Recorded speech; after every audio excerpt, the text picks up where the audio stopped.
La signature, article paru dans La Nation du 20 septembre 2024 sous la plume d'Olivier de Lacreta. La signature, c'est la personne. Comme son auteur, elle est unique et inaliénable. La donner, c'est s'engager. Signer une demande de référendum ou d'initiative, c'est charger le comité d'une mission précise auprès de l'autorité. Le comité n'est pas le propriétaire des signatures récoltées, il n'en est que le porteur. La signature n'est pas un blanc-seing sur une feuille blanche à la discrétion du comité. En ce sens, l'inscription d'une clause de retrait sur la feuille de signature est un piège et une incitation au marchandage. Nous retirerons notre initiative si, sans que le signataire puisse exprimer son éventuel désaccord. Si l'initiative est retirée au profit d'un texte voisin dont on peut penser qu'il correspond à la volonté des signataires, c'est encore acceptable.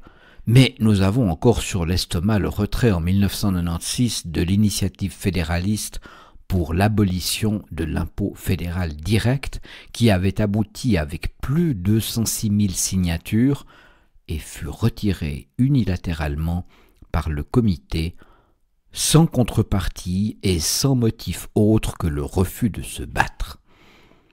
Ce lâchage des signataires et des récolteurs était inexcusable. Une connaissance d'un canton voisin nous a parlé d'un autre comité qui proposait de retirer son initiative en échange de la création d'un étang. La demande, faut-il le dire, n'avait pas de rapport direct avec le texte proprement dit. À la Ligue vaudoise, nous avons une conception plutôt artisanale de la démocratie directe. La récolte sur la rue, c'est de la politique vécue.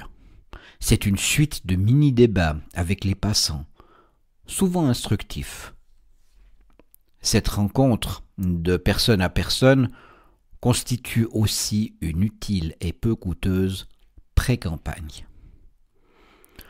D'autres ont une conception plus industrielle de la démocratie directe. À partir d'énormes fichiers d'adresses, ils inondent le marché de feuilles de signature expédiées par la poste et atteignent le total requis par la simple loi des grands nombres. Cette anonymisation est sans doute peu satisfaisante du point de vue de l'esprit concret et personnel des droits populaires, mais le fait est qu'on peut être riche, peu nombreux, et proposer une excellente idée. Et tant que le signataire signe librement et en connaissance de cause, sa signature est aussi bonne que celle qu'on recueille à la place de la palue un samedi de marché. De même, si un comité paye les récolteurs à la signature, tant que le signataire est conscient de ce qu'il signe, le système n'est pas foncièrement détourné.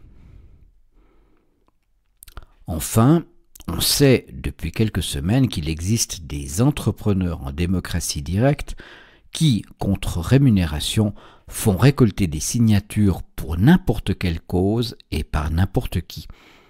D'expérience, ces récolteurs stipendiés maîtrisent très mal le sujet.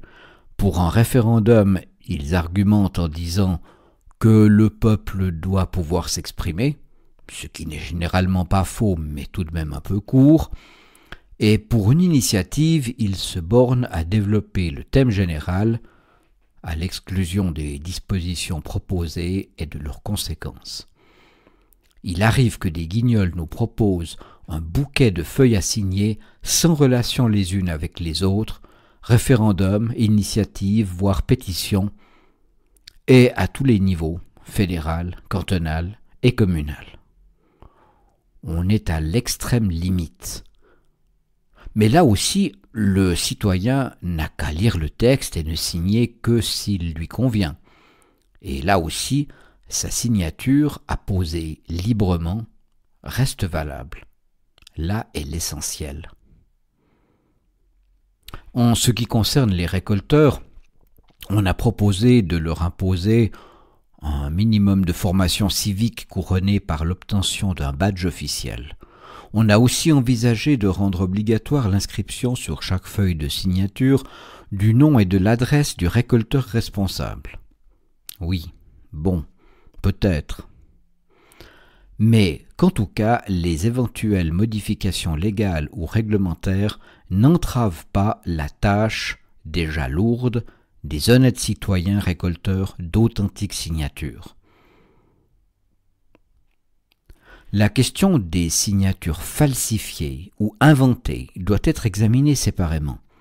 Outre le fait qu'il s'agit d'un délit d'ores et déjà puni par la loi, le contrôle communal des signatures, puis le contrôle cantonal ou fédéral, s'il est effectué en tenant compte des risques de fraude, permet de réduire celle-ci à peu de choses.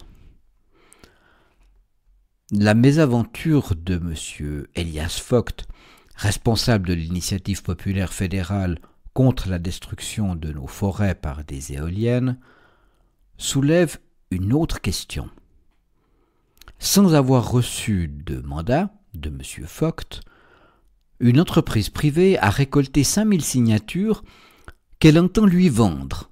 M. Vogt a refusé et, depuis lors, subit les pressions incessantes de l'entreprise et de ses employés.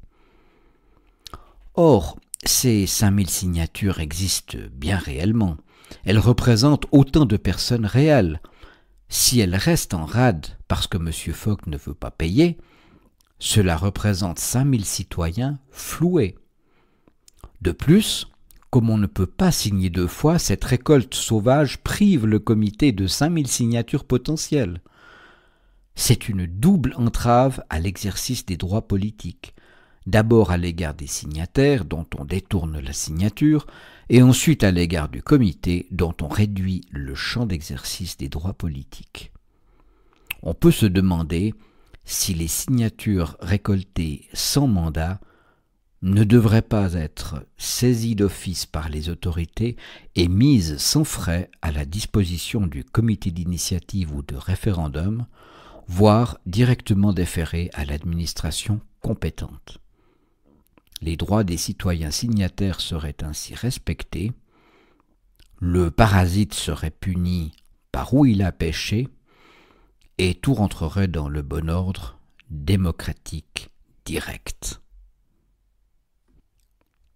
Nous espérons que la lecture de cet article vous a intéressé et n'oubliez pas que si vous n'êtes pas encore abonné à La Nation, vous pouvez le faire sur notre site internet www.ligue-vaudoise.ch.